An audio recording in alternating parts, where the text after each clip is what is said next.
Hello, everyone. Welcome to Masterminds by Success Alchemists. I'm Nimisha, your host for today. I'm a business coach at Success Alchemists. Success Alchemists helps companies scale up, increasing their profitability, cash flows, and revenue sustainably and in a systematic way.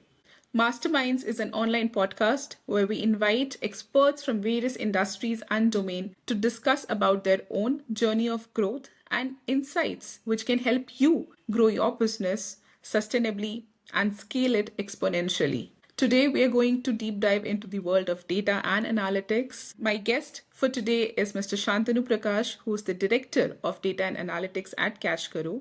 He has a career spanning over a decade, working with companies like Paytm, Future Groups, Amazon, and Shopper Stops. And today we are going to deep dive into the world of data and analytics, and we are also going to discuss about the changing landscape of this field because of the advent of AI. Without any further ado, let me welcome our guest, Mr. Shantanu, and start the conversation. Welcome, Shantanu. Thank you, Nimisha. So I'm very intrigued about understanding data and analytics from your perspective. And I'm sure in your decade long career, you would be having lots of examples where you have seen businesses transform because of data. So if you could share one or more examples about the same where you've seen massive growth happening because of data, that would be great. Got it. There's not been a single company where I have worked and data has not helped in impacting profitability or revenue. So basically, what we always start with, there are only three things where data can help, and that has been my motto always. One is either the top line. The second is whether either the bottom line, or third, improving the productivity. So these three things data team has to do. So I'll try to give an example. So like in CashKaro itself. So because it's my recent company and I am leading this company for almost 2.5 years now in data space. So what I did, the first thing that when I joined, I started the visibility. I wanted to sort the visibility part first, which means across CashKaro, OnKaro, these are same companies, across all function, all KPIs, all business units, there has to be proper visibility of numbers, right? They should know where they're standing, how they're performing, how far are they from their target, everything. So that is the first part. I mean, that is the basic, and that every company needs to sort it. Their data function needs to sort it for. So that was done. After that, one thing which I did for them is, like, suppose companies need to know their customer, right? While will they say everyone knows their customer, but even their messaging, their communication, their homepage, if it's an app, everything should be designed for that customer, right? So generally, what you'll see for a mid-scale companies, you'll find similar kind of homepages, similar kind of app for every set of customers. The challenge is then it is not solving any purpose. It's because there's no one solution that will fit all. So what I did, the first thing of my business was that I built a customer segmentation model, and it is a basic statistical model. I mean, technically it is known as BGNBD, or in layman terms, it is called as buy till you die model. It's a basic statistical model which sees your recency, frequency, and monetary value of a customer. It builds a curve and finally tells me which are the most important customer for us, and it builds different cohorts of the customers. So using that cohort, I built 7 set of different cohorts of customers using their profiles also. And so now we have 7 different set. One is champion, rising star, hibernating users, sleeping users. Each cohort has got a different objective. For example, now these are your best users.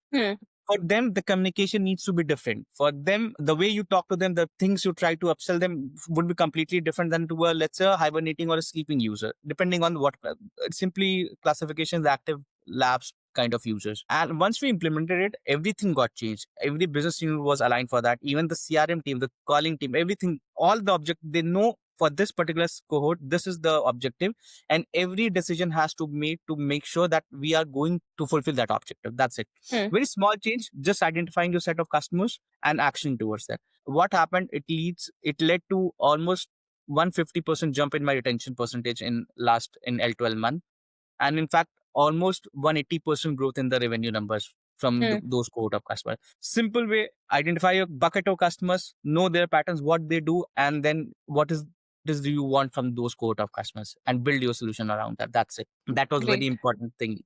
one such which I can recall right now. Amazing. 150% retention jump is like huge. Yeah.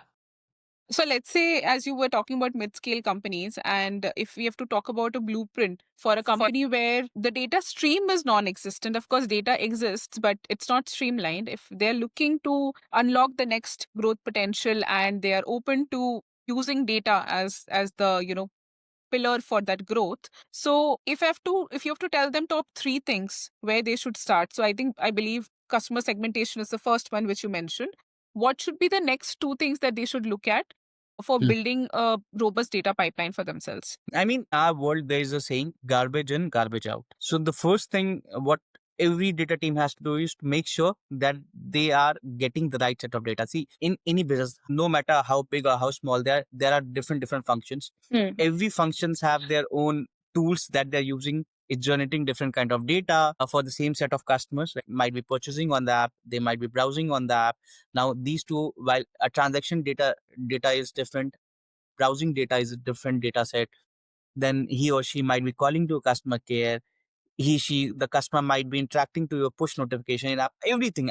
These are different tools. So first thing what they have to build is, for any scaling up company, is that they have to build a centralized data warehouse in our terms, which means a central data a place, warehouse, a simple place where all data comes and merge at one space. So you don't have to be like too big to wait for that. Okay, let me be a 1,000 crore company and then I will. No, you have to start as early as possible. What happens? It provides structure to you, to your all data, because now you are operating in, you might be using 100 different tools, 100 different interaction points. Then at the end of the day, only you will be working in silos. Yeah, and that is the major problem with data. So first is build a central repository, build a data warehouse where all the clean data exists, build a pipeline so that it gets automated. Every day the data should get updated depending on the use case, whether it's real time, whether it is day minus one works, whatever works for you. There has to be a central data repository, right? And you have to make sure that from whatever the data sources, whatever the input, like suppose your CRM, product logs, marketing logs, whatever it is, they're feeding the right clean and validated data. It might be there are many cases when you'll get junk data. So you have to identify it first, build cleaning solution to that you get, okay, this is my perfect cleaned up data, so that now it is usable for. So that is first thing any team, any company has to do. Second, which I feel is mandatory for any company to scale up, is defining their KPIs. And while it sounds very easy, like everyone talks about KPI, but I feel still company don't know what KPI is more important for them. So for your business, which is the most important, whether it is a CAC, whether it is LTV, whether churn is more important, or whether GMV is more important. There can be n number of KPIs. Define your success, how your success look like. You have to define that so that every team is aligned to that. So, and the definition of those KPI has to be standardized. As big you go, as small you go, each, like, for the same set of numbers, a retention team might be using a different definition, acquisition team might be using different definition, CRM team might be using a different definition, right? You have to standardize that so that everyone speaks same language. When I say my revenue is X, it has to be unequivocally communicated to everyone that this is what revenue means, or my growth is this is how the growth is being captured right now. So that definition is extremely important. And don't wait for chaos. As you'll scale up, there'll be lots and lots of chaos across. Right? You have to make sure that the proper logging is done. You have to make sure you have the right team. When I say right team, there cannot be 1-2 analysts for a scale up company just working everything. You need to start dividing your data team also, right? There will be team which will be working on the backend part, which means the data engineering part, right? So that the every pipeline is sorted, you get the right data. Then an analyst team should be there who can read numbers. When I say read numbers, because a data team job is not just to make sure the data is available, that also job is to make sure the some strategy can be built out of that, some action point needs to be built out of that, and their analyst comes into picture. And as you scale up, you might be needing more predictive modeling, like the models. So then you will be needing data scientists also there. So that's how you have to structure your team. You have to structure a company. You have to define frameworks. In this framework, you're going to work. You have to define all the modules. I think that is how I would like to proceed. So basically, one is building a central data warehouse. Second is defining what are the right KPIs, what are the main important KPIs, and then the definition of KPIs has to be standardized. And lastly, build the right team. So this is the three first starting points for any company which is looking to lead growth via data. Yes, definitely. Great. So since we were talking about teams, usually what are the KPIs that you track for your team, and how should the KPIs of a data team be tracked basically? I mean, that's a, I have been discussing that for long, and it's actually a paradox. Data team builds KPI for every other team. But the toughest part is to build KPI for themselves. And as a leader, if you have to define a KPI framework for your team members, it becomes extremely tough. There's no rule book, nothing, right? How will I justify what my team is doing? Because at the end of the day, business is working on, improving the revenue. They are looking at the numbers. You have built everything, right? Now what? How will say what data team has been done? I mean, you can't just say, okay, they're running queries, they're building Power BI, that is there. Right. But how will define those work? So it's an extremely complicated, I would say, paradox that every data team in this world faces. But I have tried to structure, because you have to provide a structure to your team. They should also know what is happening around and how they are being measured, their performance. So what I did first is there are certain business impact metrics, very simple, like do identify those activities, right, which has led to a revenue cost, a revenue jump, or a cost decline. So let's say some campaign has been designed, right? What was your input in defining that campaign? Because n equal to 1 campaign, suppose you're defining at a user level, has that campaign brought any jump in the revenue? That can be attributed to what a data-led campaign is doing. You need to automate those. So that revenue number always needs to be factored in anyone's KRA. Until as the revenue numbers are not part of them, then everyone will feel like they are just doing a support job. And they're helping team. That's it. I mean, I have built everything. Everyone, team member will come and say, okay, I have built reports, I have built everything. Now business teams are not using it. So, but it's our job to make sure that team uses it and scale the business. And that's why revenue becomes a very important factor in their KPIs.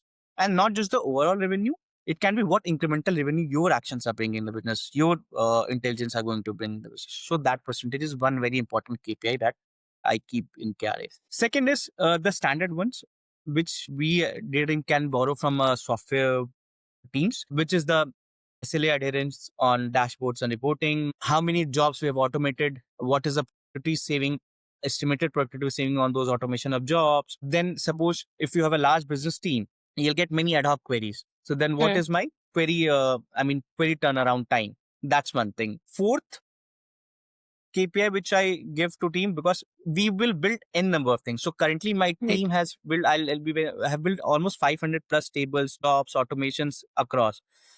And that almost every business unit has their own BIs, depending on how deep they want to look. But for me, it's not about building, it's about whether the business team are even using it. So adoption also becomes part of data team's KRA, not business team. Adoption of whatever you have built. You're building something for them, please request them to, or make those report useful so that the business team start using it.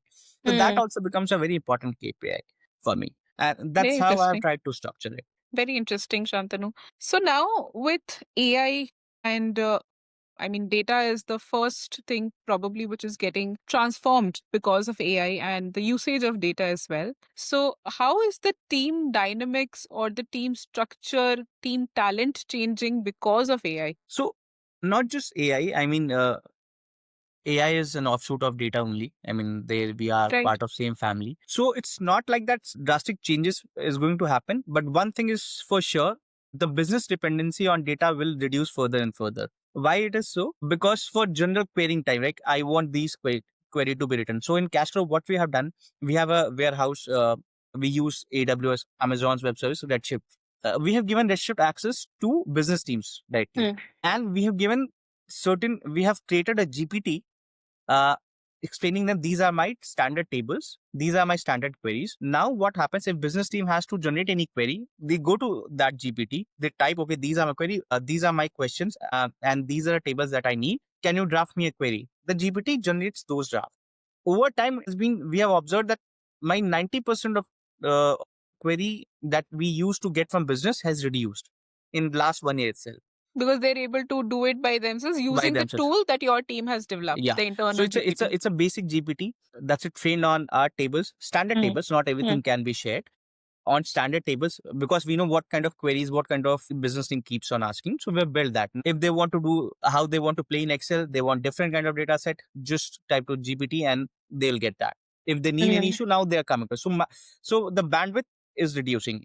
And that is also giving us an info that you don't need someone to churn queries, to write codes and just, sit there and waste the time. Okay, when business team will give some requirement, will build something. Now you, as a data person, you have to think strategically. Next 2 3 years, this is going to be a pattern across all companies in India also. So if you are an expert, if you tell yourself that I'm a data expert and all you are good in like writing SQL queries or even a Python, say, your utility will diminish slightly.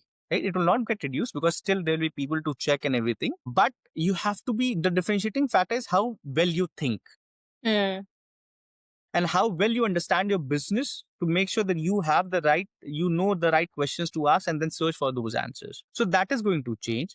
Now silos are not going to work while it was changed long back, but now it's very easy to merge different verticals of the business. So data team, like suppose even what is happening earlier, there used to be distinct bifurcation. Okay. Even 4 5 years back, like data engineers will only do warehousing, nothing else. They don't care about funding. Data analysts will only work when that everything is in a structured table, and data science will only work on the model when everything is clear and they know they have done feature engineering and everything.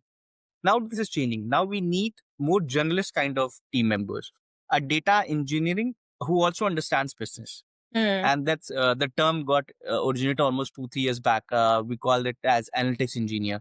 Oh, okay. So someone who can write code well, knows pipeline, and can also understand business. And AI is helping that because now learning has become very easy. You don't have to go through multiple logs. You don't have to spend 1 week on understanding code and building the basics, right?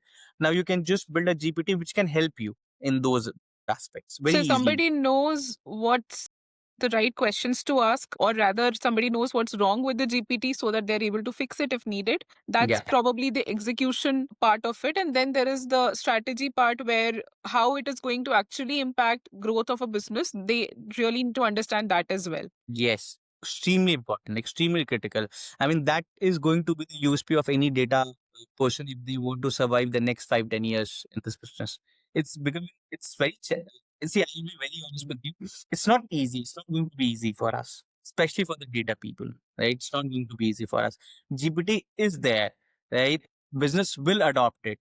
Business will adopt AI, lots and lots of automation, lots and lots of basic data insights, which you used to have simple people to dug up those queries and build on Excel, will be replaced eventually. So we have to scale up. Interesting. At the same time, while it is a challenge, it is also an opportunity for us to grow fast. Interesting. And are you seeing any kind of panic in the team right now, or do you feel that usually, like, probably data people are faster to adopt to this because they understand how these models are working more than, let's say, other business units? Okay. So one thing which I want everyone to be very clear on is data is a mix of business plus principles of softwares, right? So we are always being treated as a hybrid part, right? Because we have to work like how software engineers work, and we have to think like how business thinks.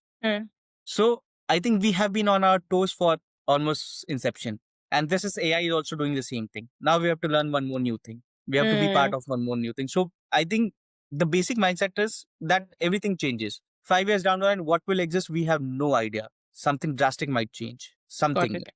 So we have to prepare. So what I have done, I know last 2 years have been like so much changes, so many changes in last 2 years that I mean you can't even count. You will just keep on forgetting. Like every other day, a new model is being launched, right? Which is getting better and better. So what I have done in my team, every day, Monday to Thursday, 45 minutes is a time to learn anything new. So it's a unofficial break where obviously you'll not be, you'll not go and like sleep or something else, but you have to sit in a meeting room and learn anything new, which is relevant for the business in Got it. terms of data. It helps them build, it helps them because generally what happens is you just get busy in your task, in your day-to-day activities, you forget to learn.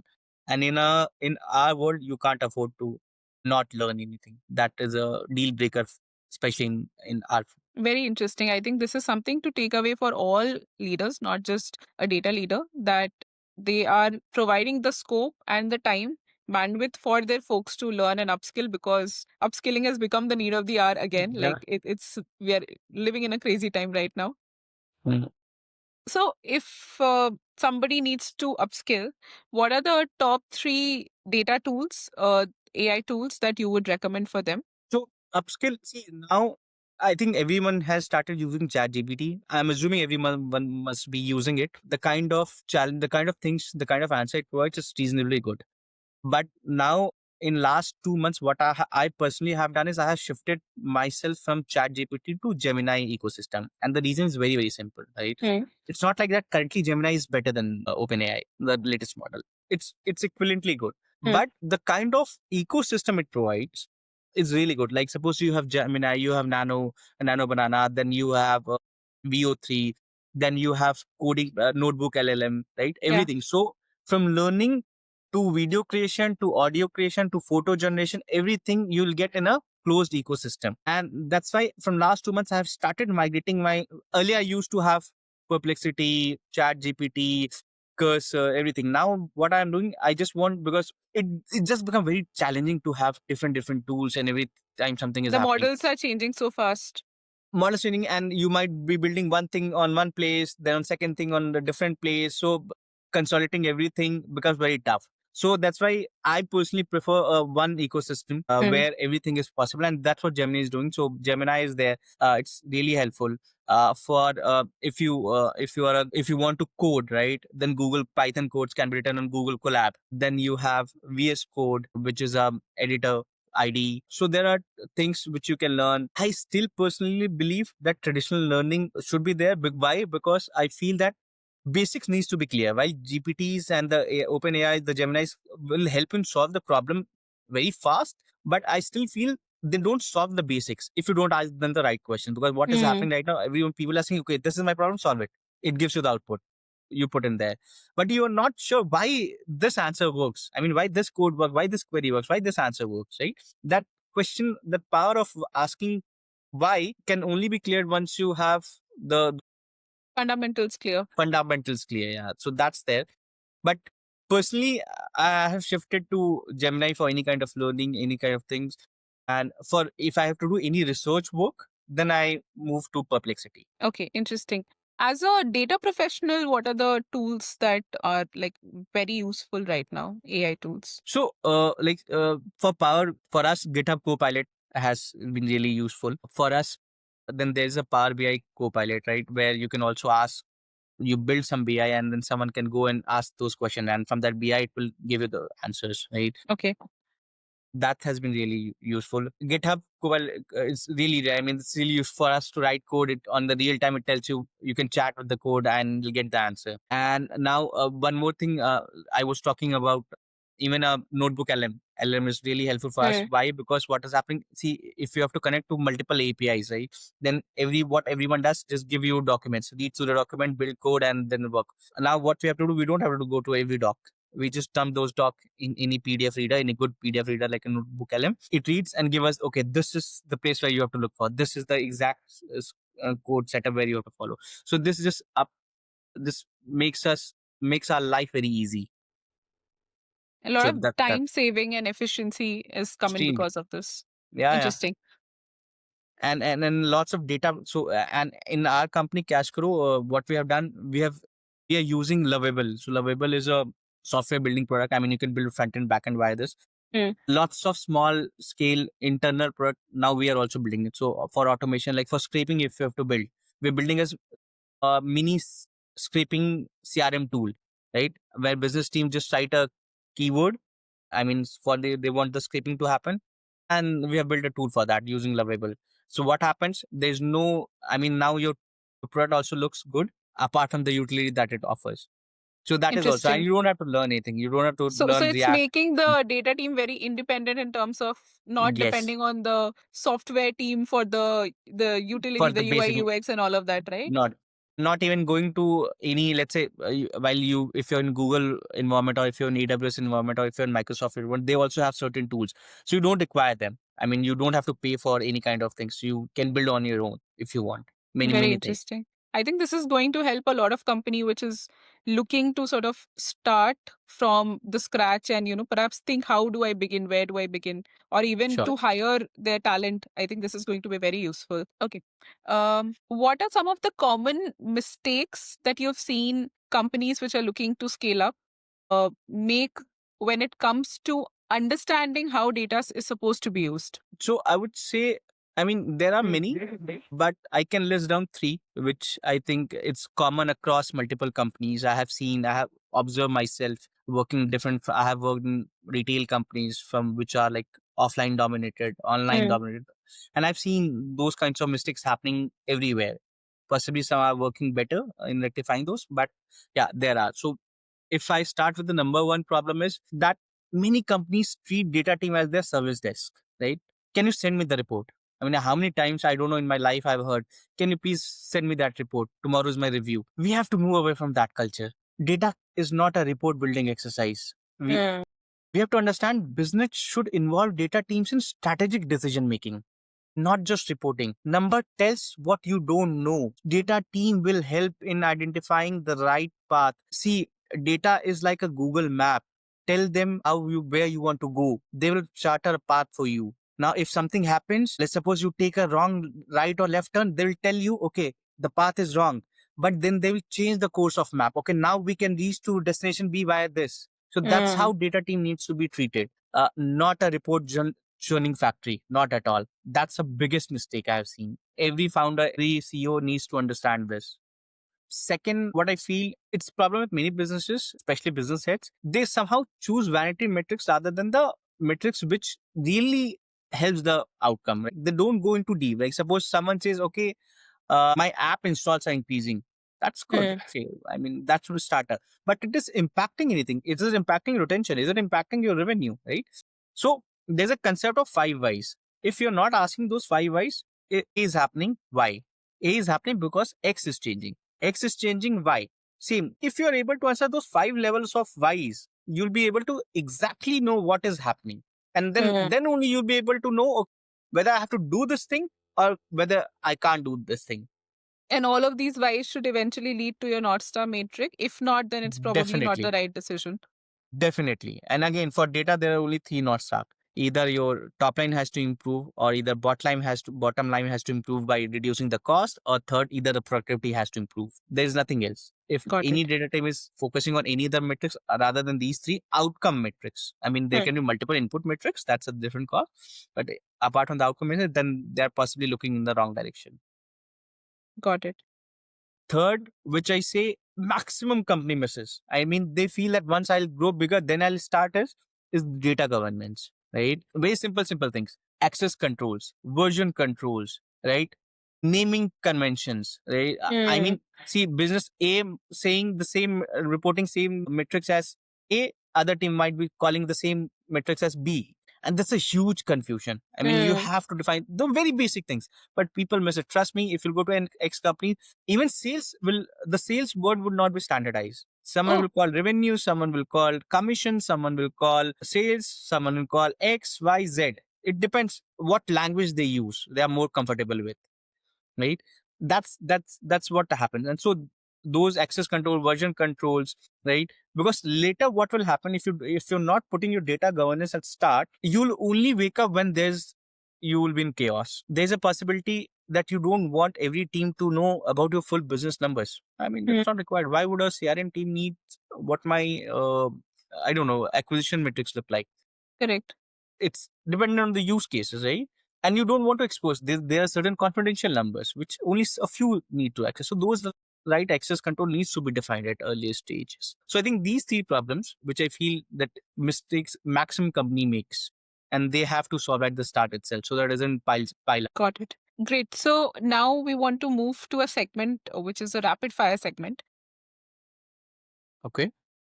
Usually it's this or that. So I want you to choose one. You can't say both. Right. Of course, based on what you think is more important for a business's point of view. Got it.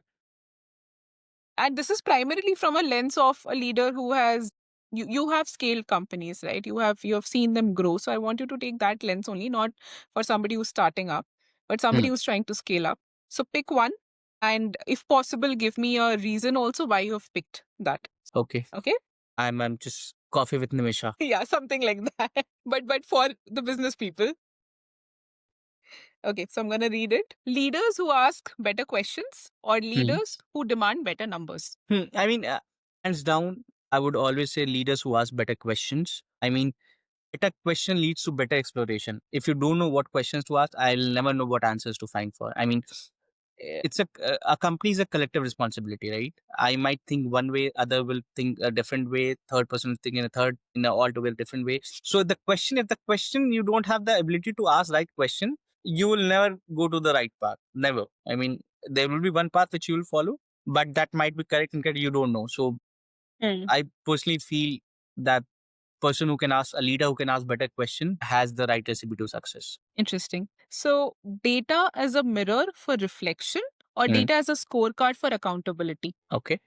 I would go ahead with mirror for reflection. Why so? Because I think reflection leads to insight. See, because a scorecard will only tell what has happened, but a mirror goes on the line why it has happened. Tell us what to do next. So it is what turns data into action. That is the most important piece, and that's why I feel that mirror for reflection would be the right answer for me. Nice.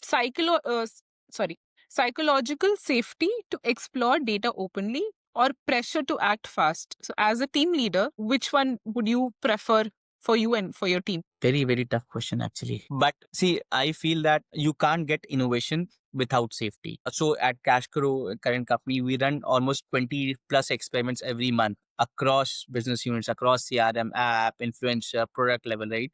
And not all of them will succeed. I mean, that's literally impossible. But what matters to the people is to feel enough that if we say, here's what we have learned, even if we fail, that's okay. We'll fail. But there's a safety question. Okay, nothing. You fail, you fail. But you have learned something out of that so that you don't repeat it again. And that's where I feel the psychological safety to explore data openly would be the right choice. Got it. Okay. Top down data mandates or bottom up data mandates? Which one works better? I think it's a very, very tricky answer to it. While I would like bottom up adoption because bottom up adoption creates culture, but in my 12 years of experience, I feel that it never works.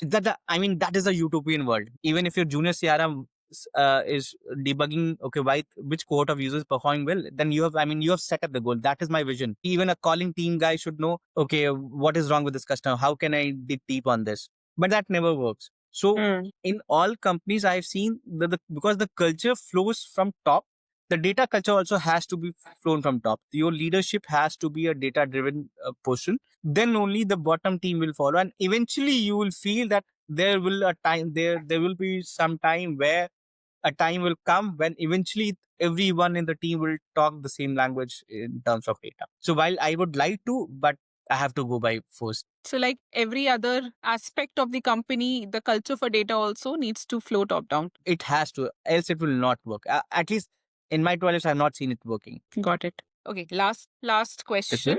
Okay. So last question. Challenging leadership assumptions with data or reinforcing strategy with data? So again, there's a saying that I follow that yes men don't scale businesses. So I'll always go ahead with challenging leadership assumptions with data because great data team always ask why. They don't just build what is asked. So I mean, if you don't ask why, if someone is saying, okay, build me this, go and ask, confirm them why you want to build this. What is your end goal? What is your objective? And let me think on this. Let me improve it further. And that's why you can't just be always saying yes sir, yes ma'am. You have to ask right question. If you are not right, if you're not asking the right question, then I mean, possibly this field is not for you. Got it. So very interesting insights, Shantanu. I think I have learned a lot from this conversation as a leader, as a business coach. Where are the things that I have to look for? So thank you so much. And I hope that this conversation, whoever listens to it, is able to draw some very valuable insights that you have shared and really helps them scale their businesses. Thank you. Definitely. Thank you, Nimisha. It was a pleasure speaking with you. So I'm stopping the recording.